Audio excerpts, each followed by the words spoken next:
পর্যন্ত সেনাবাহিনী পূর্ণাঙ্গ হতে পারে নাই। সেনাবাহিনীর অফিসারকে আমেরিকা প্রশিক্ষণে পাঠাইতে হয়, ইন্ডিয়া পাঠাইতে হয়, চায়না পাঠাইতে হয়, সে জগতে কোটি কোটি টাকা খরচ হচ্ছে, এখনো পর্যন্ত সেখান থেকে সুফল আসে নাই। একটা অস্ত্র বানাইতে পারে না, একটা ড্রোন বানাইতে পারে না, একটা বন্দুক রাইফেল বানাতে পারে না, একটা গুলি বানাতে পারে না, একটা সুর ভাষা ফুটো উঠতে দিতে পারে না। কতক্ষণ কোন মেশিন বানাতে পারে? আল্লাহর রহমতে বাংলাদেশের উলামায়ে কেরাম শরিয়াতের এ টু জেড তৈরি করতে পারে। এর জন্য বিদেশে মক্কা মদিনায় যাওয়া লাগবে না। নিজেরা পারেন না বলে মনে হচ্ছে হুজুররা পারে না, তাই মনে হয় না। আলমারু কিছু আল্লাহ নাফসিহি, আমি মাঝে মাঝে কই না তামাশা হয়ে একেবারে সচক্ষে দেখছি। যাইতেছি আমি চট্টগ্রাম, ঢাকা থেকে ফ্লাইটে যাব, এয়ারপোর্টে ঢুকছি, দেখি যে বাংলাদেশি টাইগাররা বিদেশে যাচ্ছে। টাইগার ক্রিকেটের টাইগার। এই বুকি পতাকা, পিঠি পতাকা, মাথায় পতাকা, ক্যাপে পতাকা, প্যান্টে পতাকা, জাঙ্গি পতাকা, ব্যাগে পতাকা, সব জায়গা পতাকা আর পতাকা। আমি কই এ তো পতাকা কোন জায়গা যাবে? এই যে এমপি মন্ত্রীরা আগায় দিতে আইছে, বলতেছে বাংলাদেশের টাইগাররা শ্রীলঙ্কা যাচ্ছে হরিণ শিকার করতে, ক্রিকেট খেলতে। তো কয়দিনের ম্যাচ? কয় যে শ্রীলঙ্কা 2 দিন, পাকিস্তানে 3 দিন, ভারতে 2 দিন, 5 দিনের ম্যাচ। কি বলে 3 আর 2 5 আর 7, 1 সপ্তাহ। ওরা তো আমার চেনে, এই প্লেয়াররা, ওরা আমার কাছে দোয়া নিল যে হুজুর একটু দোয়া করেন যাতে এবার কিছু নিয়ে আসতে পারি। আমরা তো একটা ভাঙ্গা সার কাপও আনতে পারি না বিদেশের তে, এবার যাতে একটা কিছু নিয়ে আসতে। আমি দোয়া আল্লাহ যে আল্লাহ এবার যেন কিছু পারে। আমার সাথে একজন কয় হুজুর এই ক্রিকেট লাগার জন্য দোয়া আনলেন। আমি বললাম যে পাগল, বাংলাদেশ আলারা কোনো জায়গাতে কিছু আনতে পারে না, ওরা এবার একটা কিছু আনুক, যা ওইরি আনুক, খেমছি ওইরি আনুক, চড়াচড়ি লাইথুরে জিতে আসুক, আসুক তো একবার একটু ভাষ্ট হইয়ে। কোন দেশে তো ভাষ্ট হতে পারে না। পরে 1 সপ্তাহ চলে যাওয়ার গেল, 10 দিন চলে যায়, 12, 13, 15 দিন চলে যায়, খবর টবর পাই না। এবার এই ক্রিকেট দেওয়া পার্টিতে জিজ্ঞেস করলাম যে এই যে অমুক তারিখে যে একটা টিম গেল বিদেশে হরিণ শিকার করতে, টাইগাররা, এরা আসলো কবে, কি দিয়ে কি রয়েছে, তা তো খবর টবর পাই না। কয় যে সব জায়গাতে ঠকিয়ে গেছে, পরে মনে হয় এদের ব্যানেটে চলে আসছে, জেনিটের ভাইনি। আমার বাংলাদেশের হাফেজরা কোন দেশের থেকে ঠগিয়ে আসে না, কথা বলেন ঠিক ঠিক না? হানাফি মাযহাবের মুসল্লি, হানাফি মাযহাবে আমিন আসতে বলতে হবে। হানাফি মাযহাবে আমিন কি আসতে, সব মাসালা হানাফি মাযহাবের আমল করে। হজরতে আসার পরে এবার ওই মক্কা মদিনায় শুনছে আমিন জোরে কইতে, এই জায়গাটা খালি আমিনটা একটু জোরে না করতে পারলে পাল্টায় না। ইমাম সাহেব বলা দলিনকে ছেড়ে দিছে, আমিন বিটাগিরি দেওয়ার চলে। আপনি এরকম করলেন কে? মক্কা মদিনায় বলে। তো মক্কা মদিনায় তো আরো কত তারে শব্দ করেন আপনি, যে দেখছেন কত প্রকারের নামাজ। একদল কানে উলো দেয়ই না, হাজি সাহেবরা একটু সাক্ষী দেন। একদল কখনো কানে উলো দেয় না, আর একদল কানে উলো দিয়ে সানা একবার বাঁধতে ছেড়ে দেয়, আর একদল কানে উলো দিয়ে ডাইরেক্ট ছেড়ে দেয়, আর একদল কানে উলোই দেয় না, হাত ছাড়া থাকে, আর একদল আগের থেকে সানা বাঁধতে থাকে। এই যে এত দলের মধ্যে কোন দলের ডাফি আনতে গেলেন?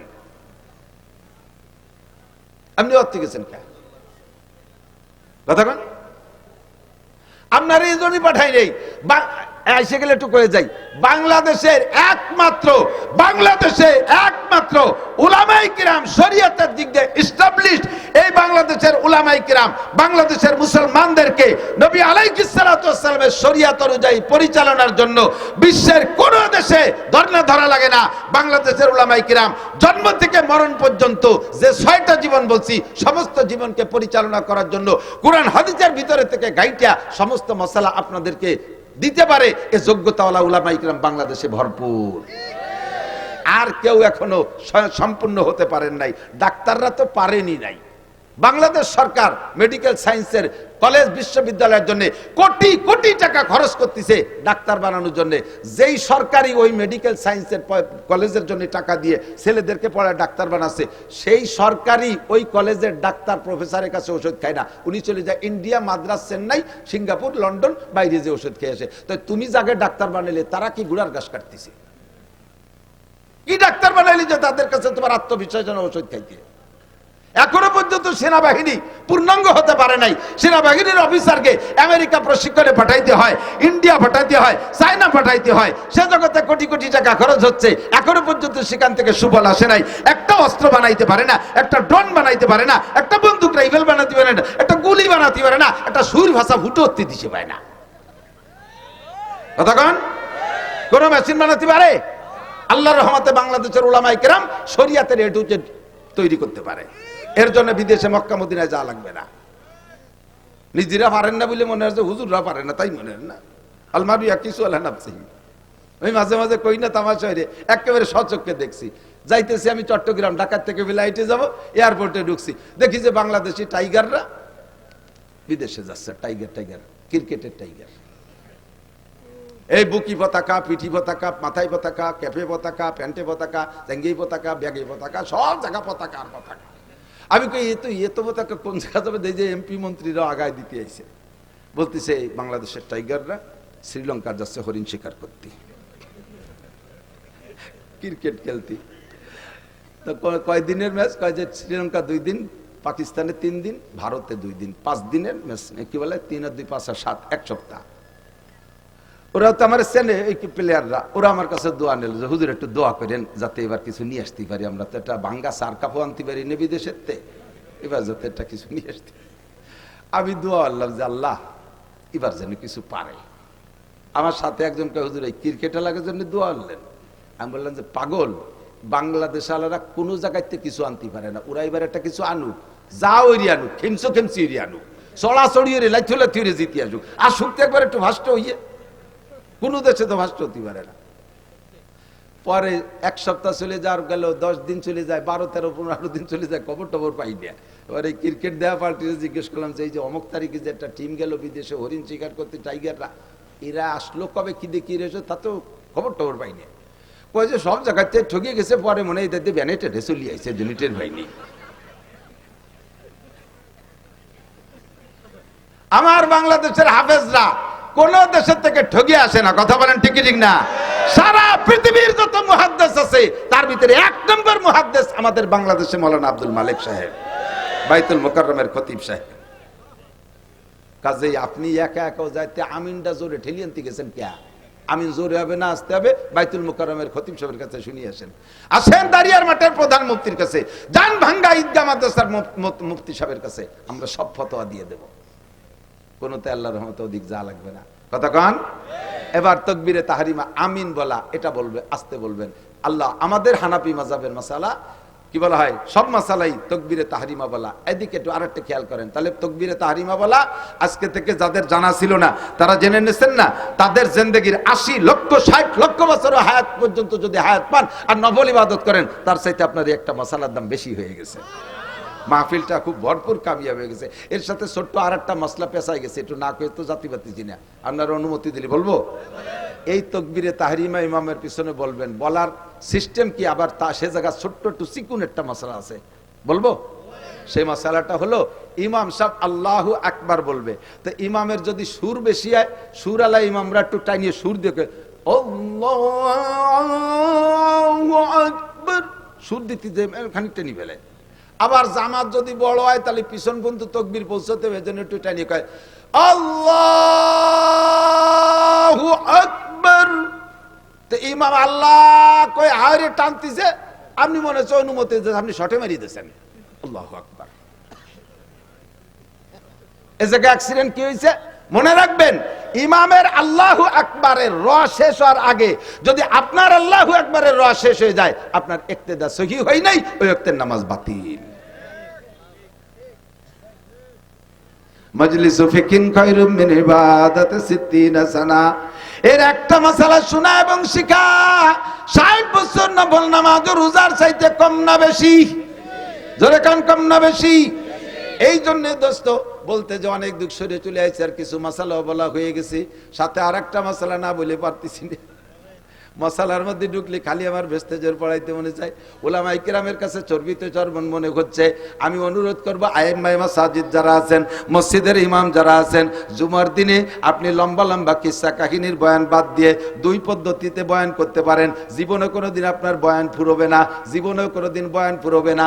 এক পদ্ধতি হলো কোরআন শরীফের তর্জমা, ধারাবাহিক এক দার্সের তর্জমা, তফসির ভালো করতে যদি নাও পারেন কমপক্ষে সহিভাবে তিলাওয়াতটার তর্জমাটা মুখস্থ শিখে মসজিদে যে জুমার দিন কোরআন শরীফ দেখে দেখে এক দার্সে সূরা ফাতিহা থেকে নিয়ে আপনি তেলাওয়াত করবেন আর তরজমা করবেন, দেখবেন মানুষ অত্যন্ত তৃপ্তি সহকারে শুনবে।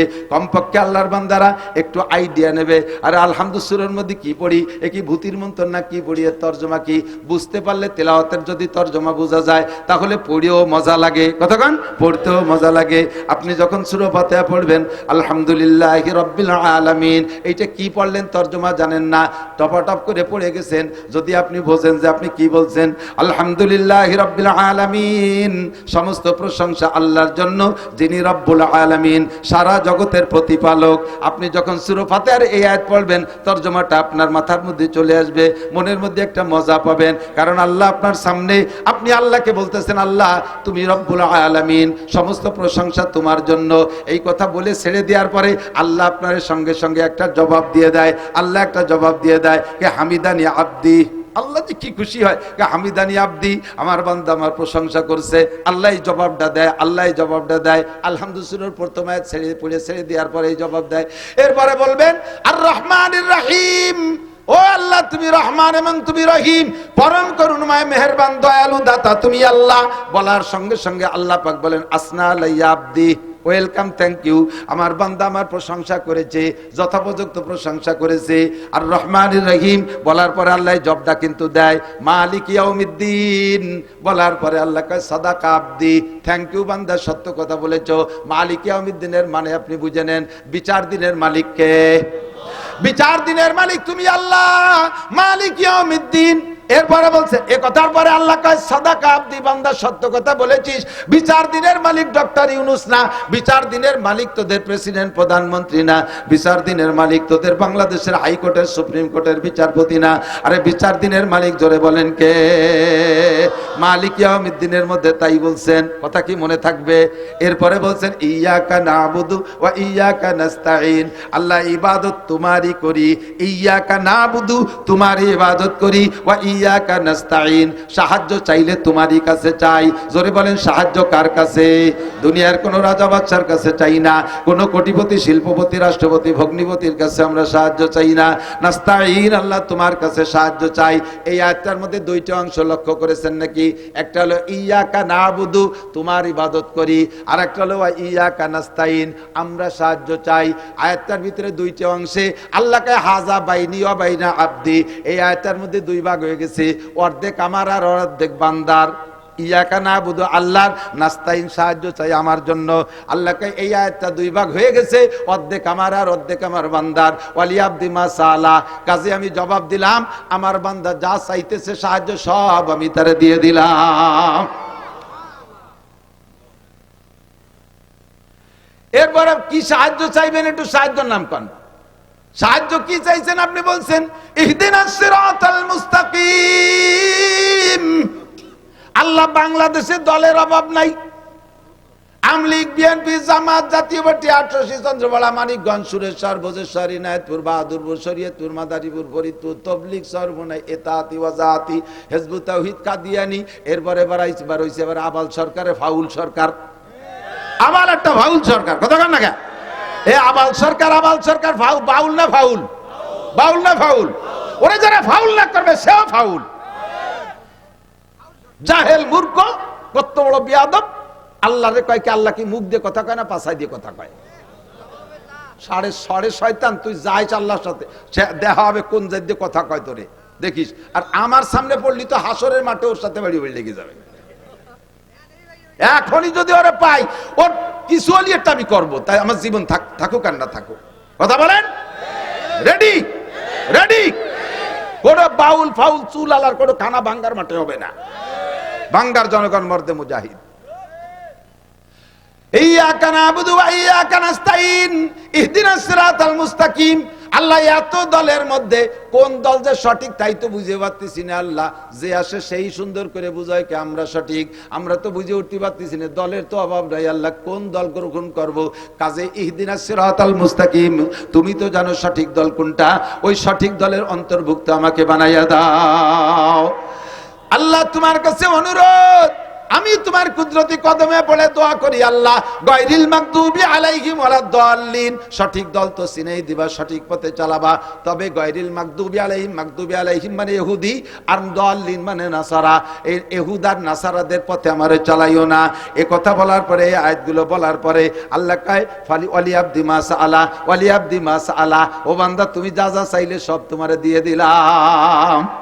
একটু এই জায়গাটা কথা বলে যাই, খেয়াল করেন, খেয়াল করতেছেন?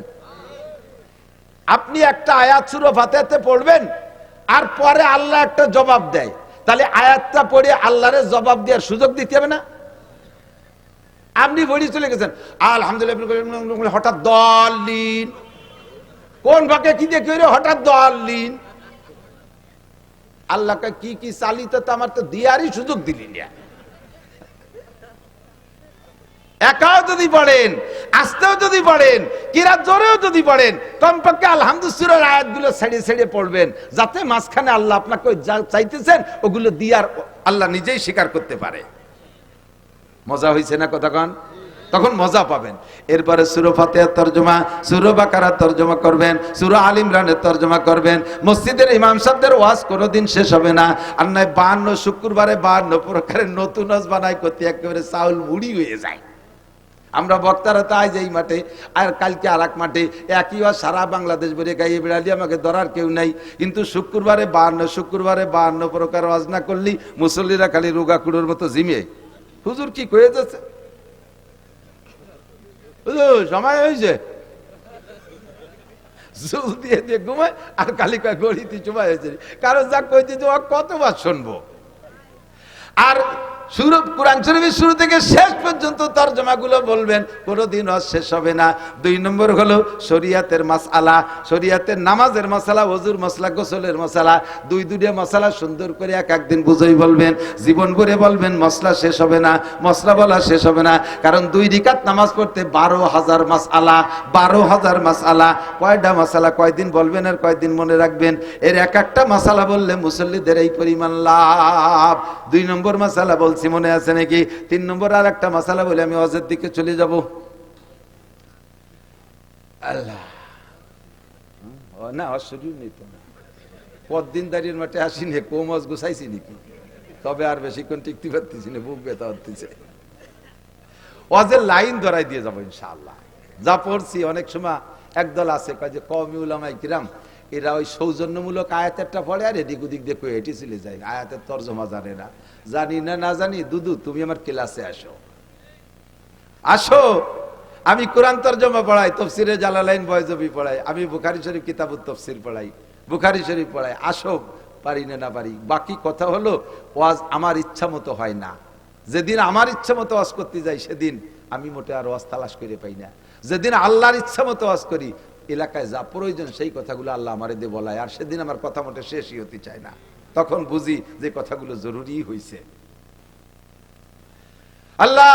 আল্লামা জালালউদ্দিন রুমি রাহমাতুল্লাহ আলাইহি বলেন, ইসুকানশি রাস্তে দার পেস্তানে যা বেকুশন্দা খুশনমি গরদদ রওয়া মুস্তামে চু তৃষ্ণা জোয়েন্দা সুদ ওয়াইজার মুর্দা বুদ গোয়েন্দা সুদ মুস্তামে চু তাজা আয়াত বে মালাল সজ্জবা গরদদ গুপ্তন গুঙ্গুলাল।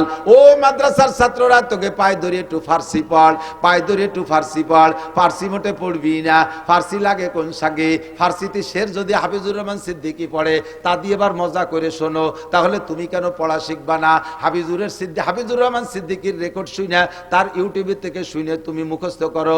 কাজেই যে শুনি তুমি যখন বয়ান করতে যাও শেরের শব্দগুলো শুদ্ধ হয় না, কারণ তোমার তো ফার্সি সম্পর্কে অভিজ্ঞতা নাই। ও কি কইছে ইউটিউবের থেকে শব্দগুলো ক্লিয়ার বোঝা যায় নাই, শুধু সুর মিলে গেছো। জাননেওয়ালা আলেমরা বোঝে তুমি আন্তর্জাতিক খ্যাতি সম্পর্ক একজন মূর্খ মৌলবী। ফার্সি পড়ো, মজার শেষ নাই। আমি এই জায়গায় বসে এখন থেকে বাকি যে টাইম আছে সবটুক টাইম ইনশাআল্লাহ ফার্সিতে ওয়াজ করতে পারি। এইভাবে আমরা ফার্সি পড়ছি, তোমাদের চাইতে কিতাব একখানো বেশি পড়ি নাই। ওই ফার্সি বলি তাইসিরার কি বলা হয় পান্দেনামা গুলিস্তা পর্যন্ত পড়ছি। আল্লাহর রহমতে সেখান থেকে ফার্সি বলা অর্জন করেছি। ফার্সিতে আমি আজকে রাত্রে এখানে বসবো, আমি 100 শের বানাই দিতে পারবো ফার্সিতে ইনশাআল্লাহ। টেরও পাবেন এরা গুলিস্তার শের না, বুস্তার না, মাসনবী না, পান্দেনামা না, কারিমা শের। আল্লাহর রহমতে ফার্সি শিখছি। ফার্সি পড়বেন, ওর মধ্যে বহুত রুমুজ পাবেন।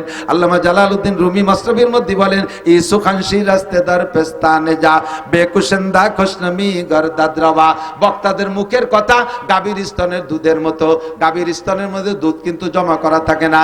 যখন সকালবেলা বাছুরি যে জিভ বেঁধে চাটা শুরু করে, আল্লাহ পাক রব্বুল আলামিন তখন কোন শব্দ দিয়ে দুধ বানায় দেয়? দুধ বানায় কোন জায়গা থেকে? আল্লাহ বলেন, মিমবাইনি ফারাসি ওয়াদামিন লাবানান খালেসা।